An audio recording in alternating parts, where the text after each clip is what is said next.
नमस्ते प्यारे विद्यार्थियों, मैं महावीर सिंह यादव आप सबका हार्दिक अभिनंदन करता हूं संस्कृत शिक्षण विधि के पाठ्यक्रम परिचय की इस क्लास में। संस्कृत शिक्षण विधि अपने आप में हर प्रतियोगिता शिक्षण में विशेष महत्व रखती है और संस्कृत शिक्षण विधि के अंतर्गत जो है क्या क्या विषय वस्तु हमें पढ़नी चाहिए और किस विषय वस्तु पर क्या ध्यान देना चाहिए, इसी को आधार बनाकर के आज की क्लास आपके सामने मैं प्रस्तुत करने जा रहा हूं। और संस्कृत की मंगलाचरण पद्धति के अनुसार आगे बढ़ने से पूर्व मैं यहां संसार के पिता भगवान शंकर और संसार की माता जगदम्बा पार्वती से जो है प्रार्थना करते हुए कहूंगा, कर्पूर गौरम करुणावतारम संसार सारम भुजगेंद्रहारम सदा वसंतम हृदयारविंदे भवम भवानी सहितम नमामि। आगे बढ़ते हैं। देखिए, आज की इस क्लास में संस्कृत शिक्षण विधि में विभिन्न प्रतियोगिता परीक्षाओं के अंतर्गत क्या क्या विषय वस्तु हमें पढ़नी और पढ़ानी चाहिए वो आवश्यक है, क्योंकि जीवन में लक्ष्य आवश्यक है। जैसे हमारे जीवन के 4 परम लक्ष्य हैं, धर्म अर्थ काम मोक्ष, ये ऋषि मुनियों द्वारा निर्धारित किए गए। उसी तरह संस्कृत शिक्षण विधि में हमें किस तरह से अच्छे अंक प्राप्त हो सकते हैं, इसके लिए संस्कृत शिक्षण विधि की विषय वस्तु का अध्ययन करना आवश्यक है। देखिए, संस्कृत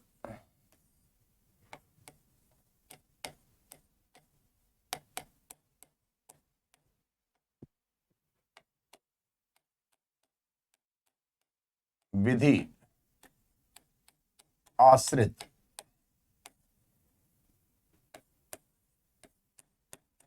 विषय वस्तु।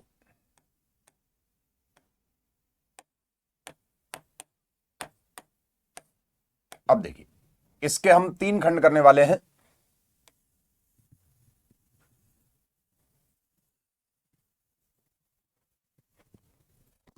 देखिए,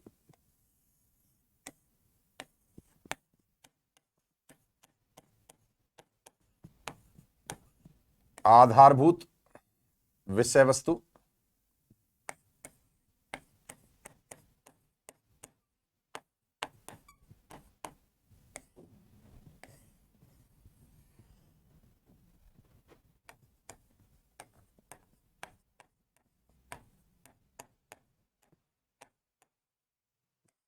सैद्धांतिक विषय वस्तु,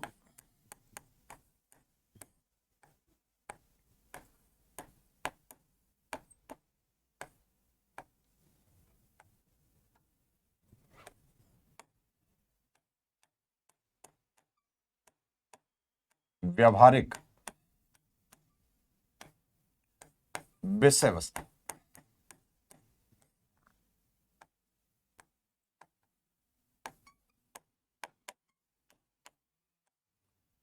संस्कृत शिक्षण विधि का जो पूरा पाठ्यक्रम है उसको हम 3 श्रेणियों में विभाजित कर सकते हैं। सबसे पहले आधारभूत विषय वस्तु, उसके बाद सैद्धांतिक विषय वस्तु और उसके बाद है व्यावहारिक विषय वस्तु। देखिए, आधार विषय वस्तु में भाषा परिचय,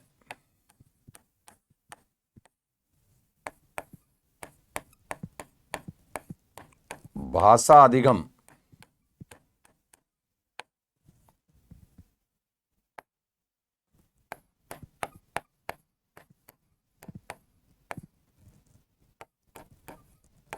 एवं नव शिक्षण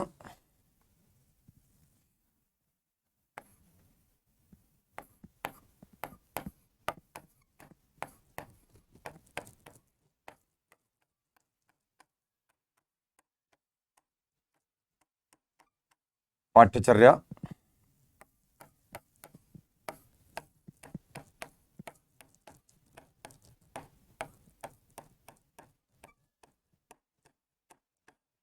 ये 4 टॉपिक जो है, 4 नहीं 5 टॉपिक हो गए।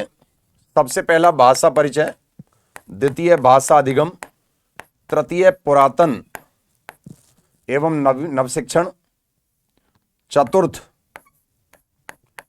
पाठ्यक्रम एवं पाठ्यचर्या पर चर्चा और पंचम है पाठ योजना पर चर्चा। सैद्धांतिक विषय वस्तु में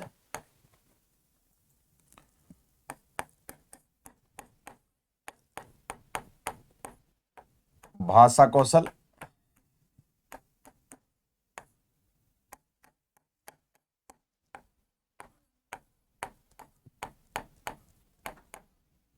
अध्यापन कौशल,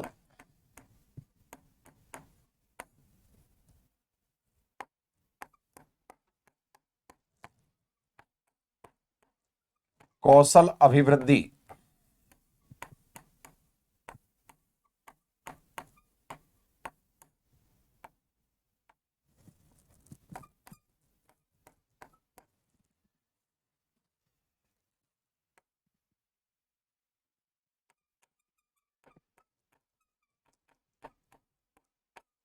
शिक्षण सूत्र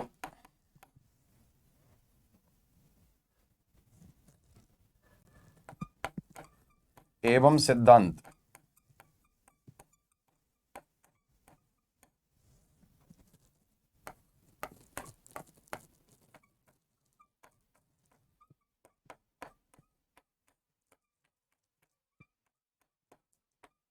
शिक्षण प्रकृति परिचय। देखिए यहां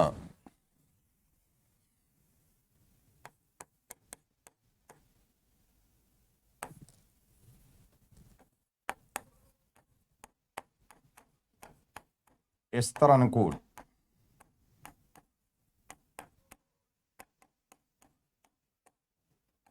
शिक्षण सोपान,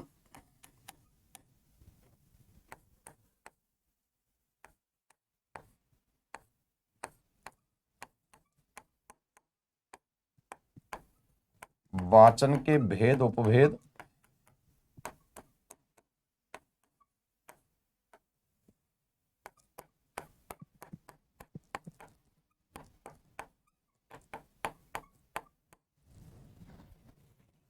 शिक्षण अभिकरण,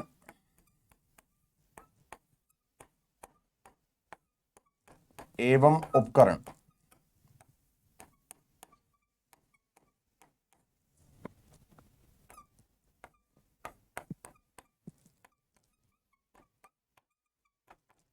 शिक्षण विधि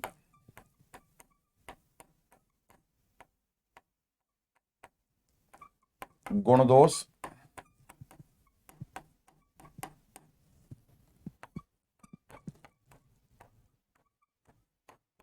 मूल्यांकन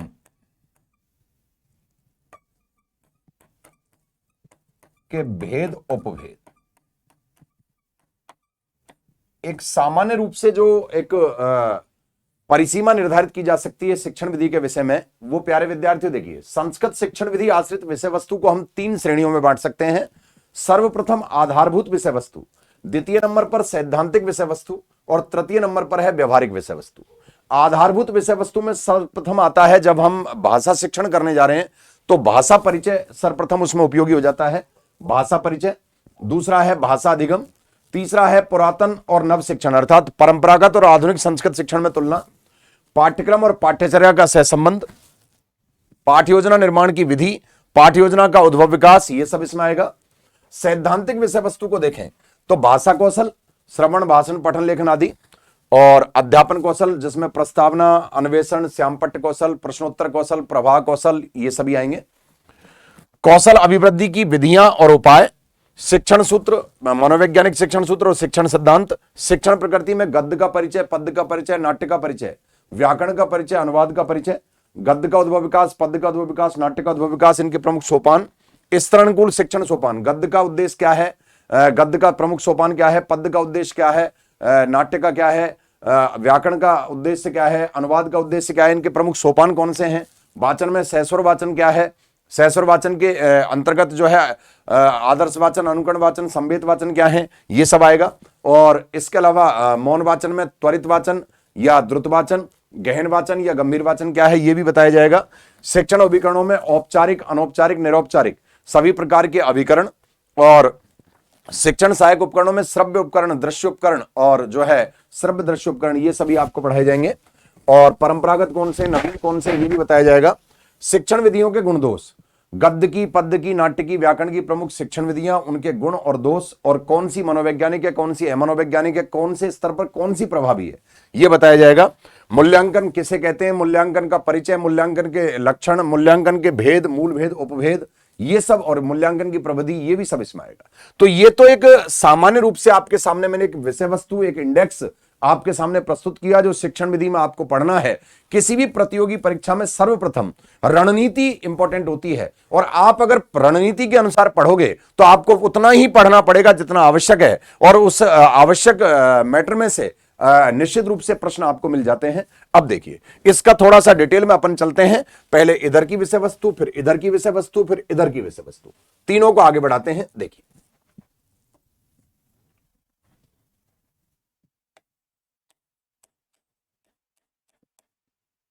आधारभूत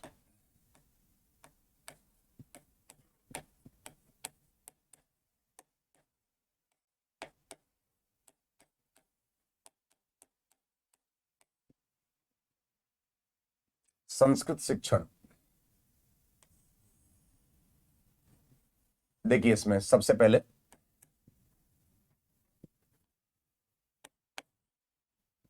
पहला पॉइंट है भाषा परिचय। इसके दो पार्ट हैं।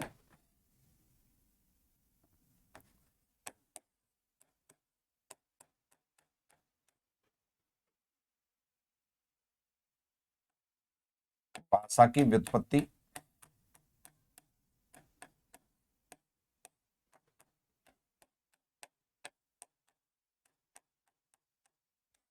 परिभाषा, भेद, उपयोगिता।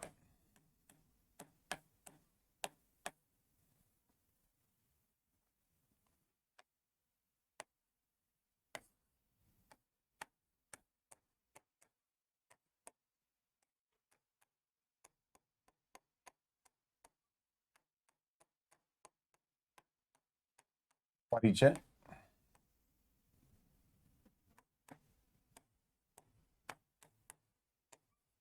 उद्भव, विकास।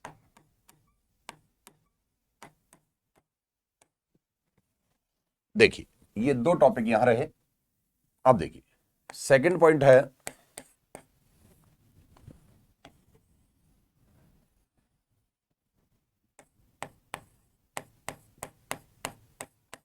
भाषा अधिगम। इसके भी दो पार्ट हम करेंगे। पहला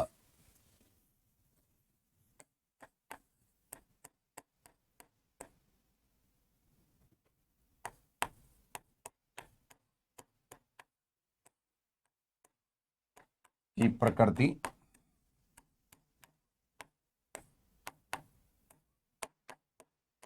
ग्रहणशीलता,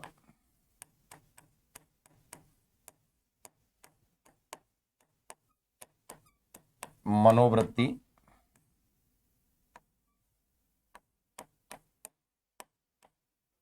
और बिंब इसके अंतर्गत आएंगे।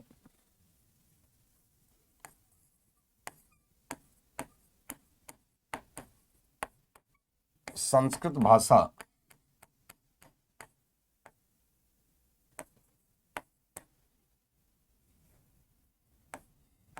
के उपनाम एवं आदर्श संस्कृत शिक्षक।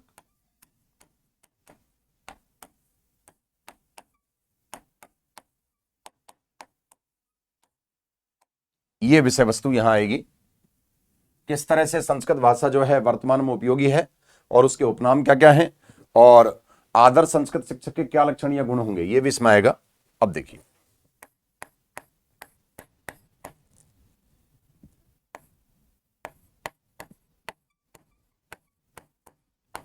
परंपरागत एवं नवीन, ये बहुत ही इंपॉर्टेंट टॉपिक है। पूरी शिक्षण विधि का इसमें सारांश यहां आ जाता है।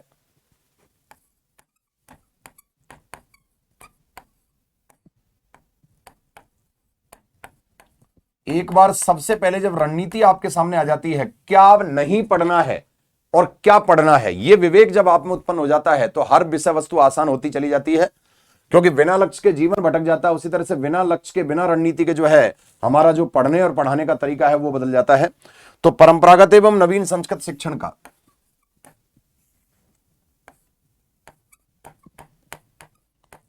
तुलनात्मक विवेचन,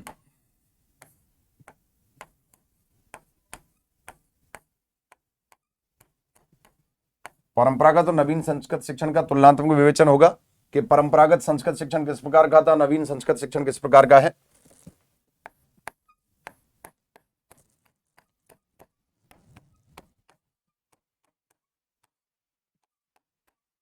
पाठ्यक्रम एवं पाठ्यचर्या का सहसंबंध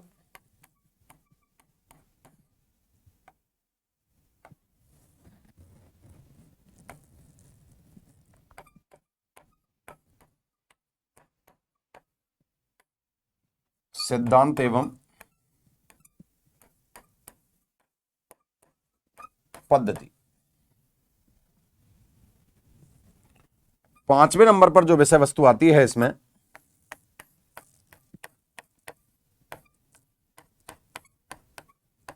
पाठ्य योजना परिचय,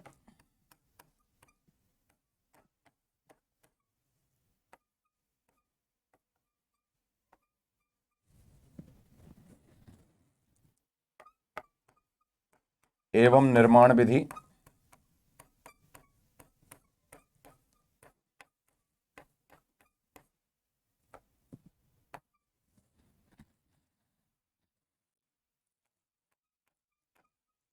हर्वर्टीय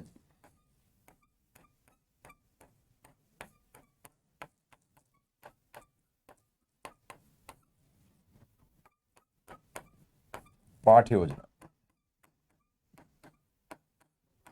सहित। अब देखिए, पहले हमने सांकेतिक परिचय दिया, अब इसका हम विस्तार में परिचय दे रहे हैं। और ये जो क्लास है ये आपके लिए पूरी तरह से आधारशिला होगी संस्कृत शिक्षण के लिए।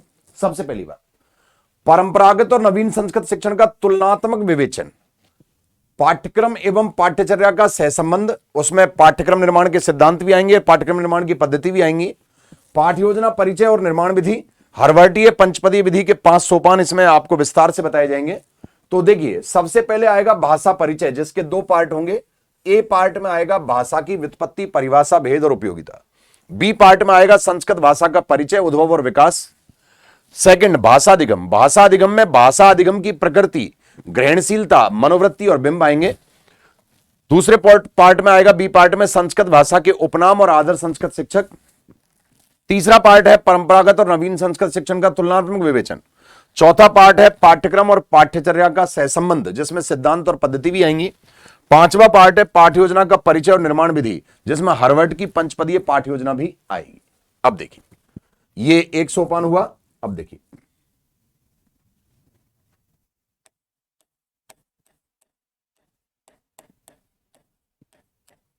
सैद्धांतिक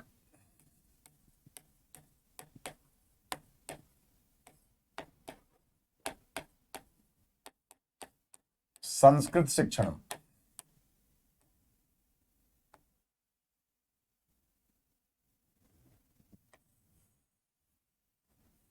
वो आधारभूत संस्कृत शिक्षण था। अब देखिए, सैद्धांतिक में सर्वप्रथम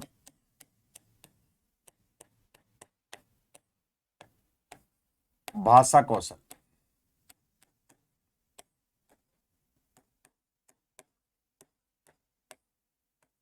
श्रवण, भाषण, पठन और लेखन।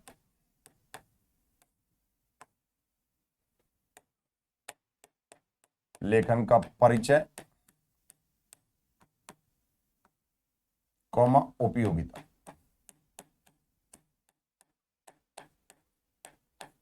ये 2 चीजें आएंगी यहां।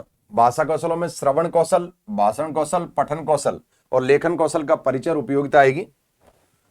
सेकंड पॉइंट है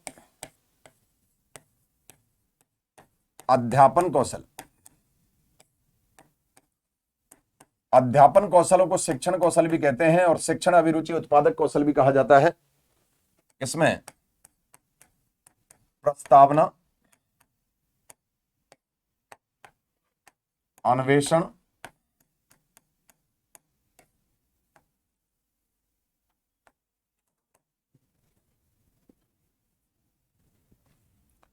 अन्वेषण,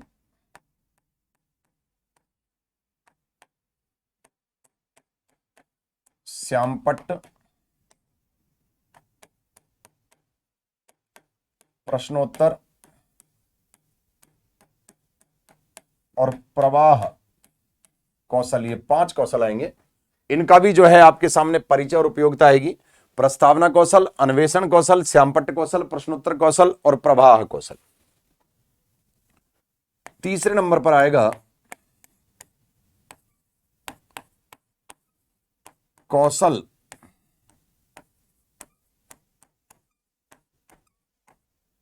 अभिवृद्धि से संबद्ध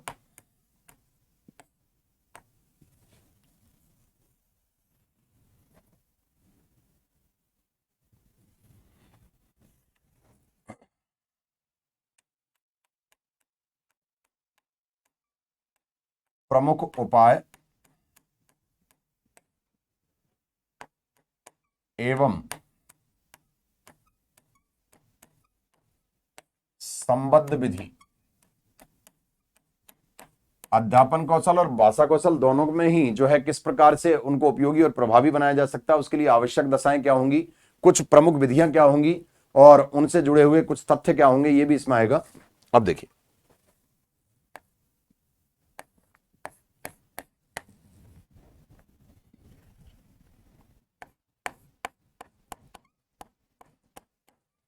पंचविध संस्कृत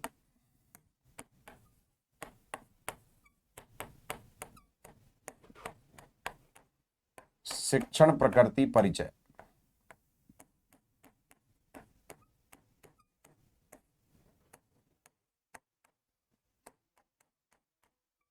पद्य, नाट्य, व्याकरण और अनुवाद, ये 5 प्रकार का गद्य शिक्षण, पद्य शिक्षण, नाट्य शिक्षण, व्याकरण शिक्षण, अनुवाद शिक्षण। अभी देखिए, आपने यहां देखा था, मैंने ये टॉपिक लिखाया था आपके सामने। देखिए, यहां आपको जो है कौशल अभिवृद्धि के साथ शिक्षण सूत्र भी लिखाया था और सिद्धांत भी। तो हमने ये 5वां पॉइंट जो है ये ऊपर ले लिया है, शिक्षण सूत्र एवं सिद्धांत, यहां आगे आ जाएगा। देखिए, क्योंकि ये जो है, ये पॉइंट जो है 5वां न होकर के चौथा है, ये 5वें नंबर पर आएगा। चौथे नंबर पर आएगा शिक्षण सूत्र। देखिए, पहले शिक्षण सूत्र को लेंगे, क्रम से ही पढ़ेंगे अपन। मनोवैज्ञानिक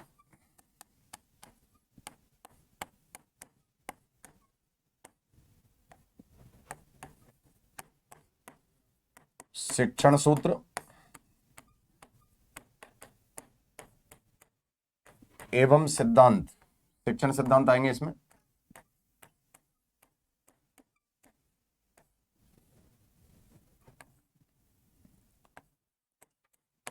उपचारात्मक, अब देखिए इसके 2 पार्ट अपन को करने पड़ेंगे। देखिए, इसके 2 पार्ट किस तरह करेंगे मैं समझाता हूं आपको। एक पार्ट में मनोवैज्ञानिक शिक्षण सूत्र एवं सिद्धांत, तो इसमें दूसरा पार्ट हो जाएगा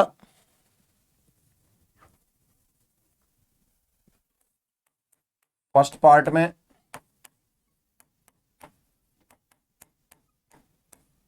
शिक्षण अभिरुचि उत्पादन।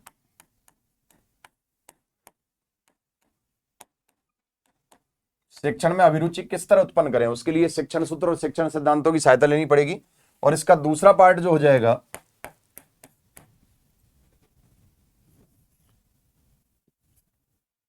वो हो जाएगा उपचारात्मक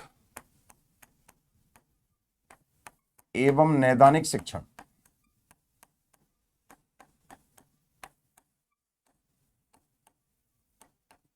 उपचारात्मक और नैदानिक शिक्षण इसके अंतर्गत आ जाएगा। तो मनोवैज्ञानिक शिक्षण सूत्र और सिद्धांत के अंतर्गत शिक्षण अभिरुचि उत्पादन भी होगा और उपचारात्मक और नैदानिक शिक्षण भी आ जाएगा। अब देखिए 5वें नंबर पर है पंचविध। 5 प्रकार का शिक्षण होता है भाषा शिक्षण में। पंचविध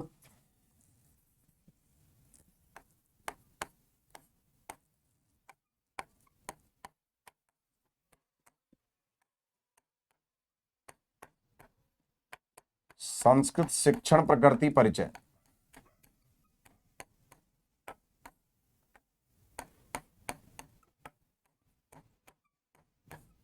परिचय। अब देखिए इसमें क्या क्या पढ़ोगे। गद्य, पद्य, नाट्य, व्याकरण और अनुवाद।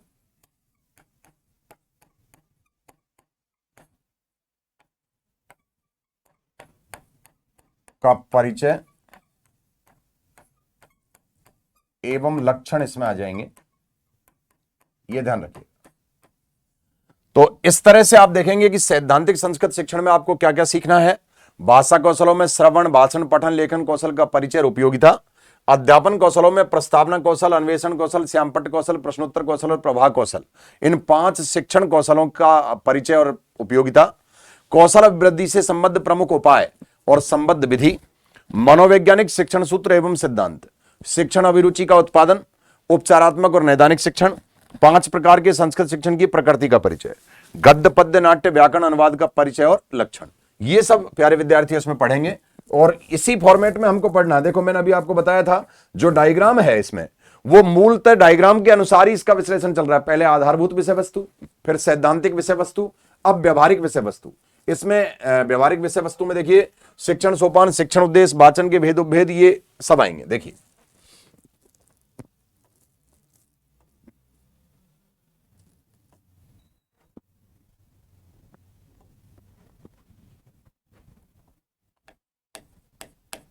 व्यवहारिक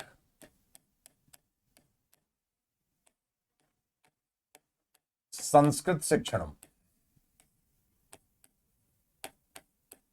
देखिए व्यवहारिक संस्कृत शिक्षण में क्या आएगा, ये ध्यान।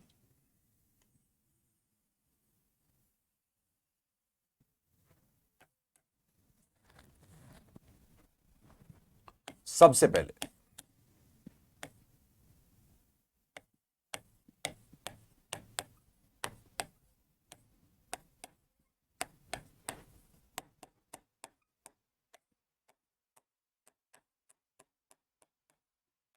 सोपान एवं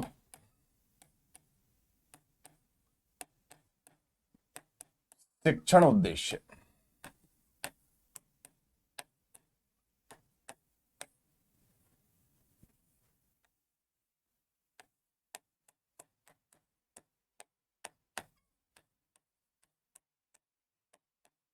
पंचविध शिक्षण है। 5 प्रकार का शिक्षण में क्या है, गद्य शिक्षण, पद्य शिक्षण और नाट्य शिक्षण।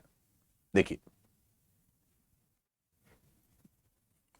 गद्य के शिक्षण के प्रमुख उद्देश्य क्या है, पद्य शिक्षण के प्रमुख उद्देश्य क्या है, नाट्य शिक्षण के सामान्य और विशिष्ट उद्देश्य क्या है। जिस तरह से गद्य शिक्षण का उद्देश्य होता है वैचारिक क्षमता में वृद्धि, पद्य शिक्षण का उद्देश्य होता है भावनात्मक स्थिरता की उत्पत्ति, नाट्य शिक्षण का मूल उद्देश्य होता है हितोपदेश जनन, जिसके 2 पार्ट होते हैं, संस्कार शिक्षा और चरित्र निर्माण।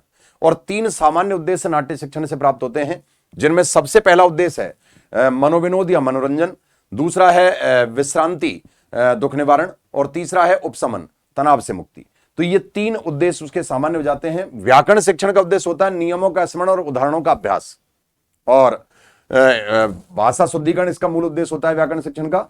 अनुवाद शिक्षण का उद्देश्य होता है 2 भाषाओं के ज्ञान पर आधारित भाषा परिवर्तन को सिखाना, ये इसके उद्देश्य होते हैं।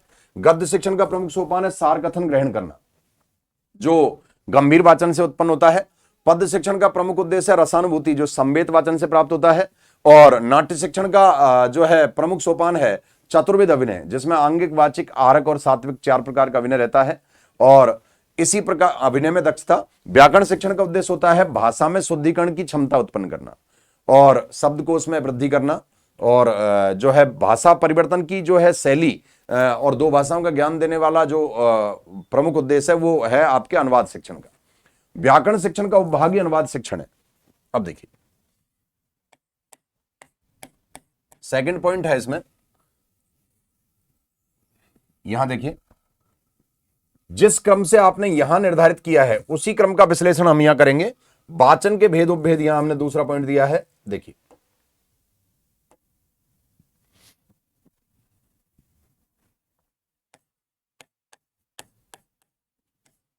वाचन के भेद एवं उपभेद।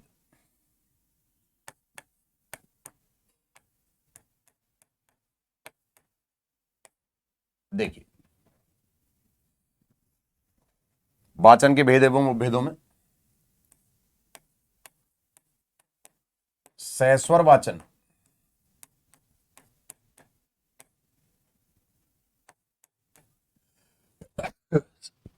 एवं मौन वाचन।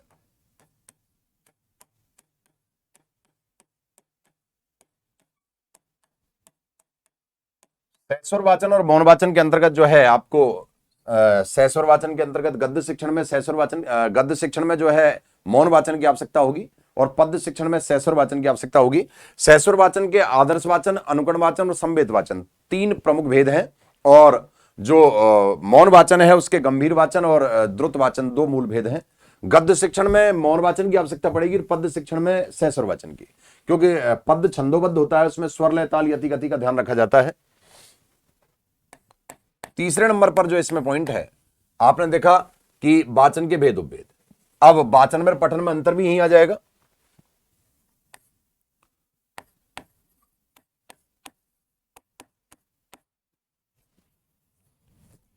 शिक्षण अभिकरण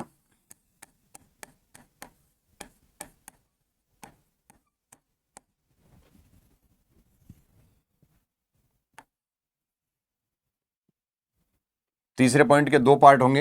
ए पार्ट में शिक्षण अभिकरण आएंगे, औपचारिक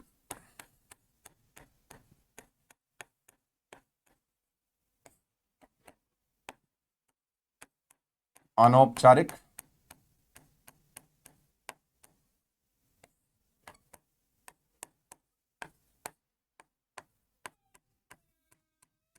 निरौपचारिक। औपचारिक अभिकरण, निरौपचारिक अभिकरण, अनौपचारिक अभिकरण। जहां सैद्धांतिक रूप से शिक्षा दी जा रही है औपचारिक है, जहां व्यवहारिक रूप से शिक्षा प्राप्त हो रही है वहां अनौपचारिक है, और जो नवीन तरीके हैं शिक्षण के, इंटरनेट शिक्षा आदि, वो निरौपचारिक हो जाते हैं। बी पार्ट में आएगा इसके तीसरे पॉइंट में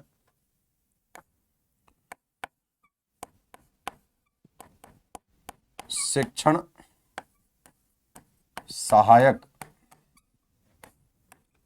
उपकरण। शिक्षण सहायक उपकरण में देखिए श्रव्य, दृश्य, श्रव्य दृश्य, जिसको अपन मिश्रित प्रवृत्ति का कह देते हैं।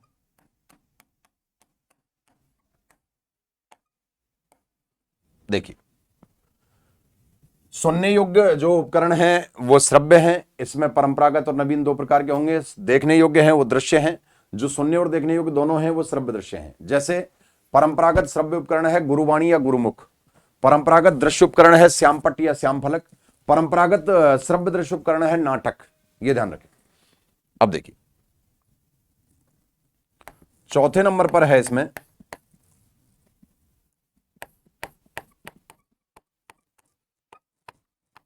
पंचविध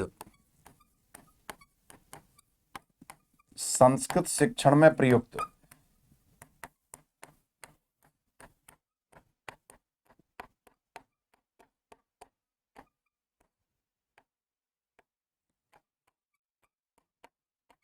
विधियों के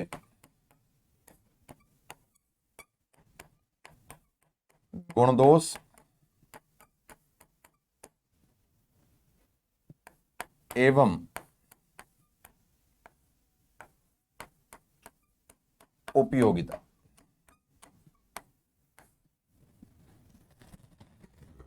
और 5वें नंबर पर जो खास बात आती है इसमें,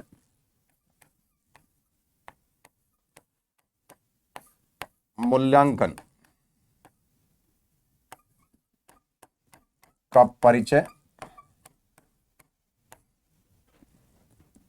तथा भेद उपभेद। अगर इस पैटर्न से आप शिक्षण विधि पढ़ रहे हो तो निश्चित रूप से आपको सफलता मिल जाएगी। अब देखिए इसमें पढ़ोगे क्या,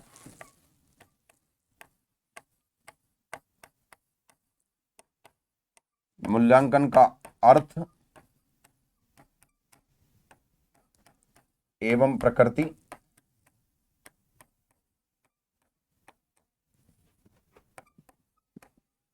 लक्षण, प्रविधि, उपयोगिता,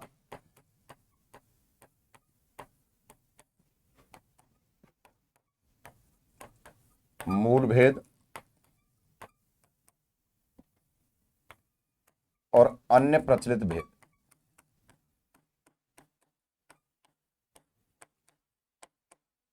देखिए इसमें हम शैक्षिक मूल्यांकन का ही अध्ययन करेंगे। मूल्यांकन कई प्रकार से होता है।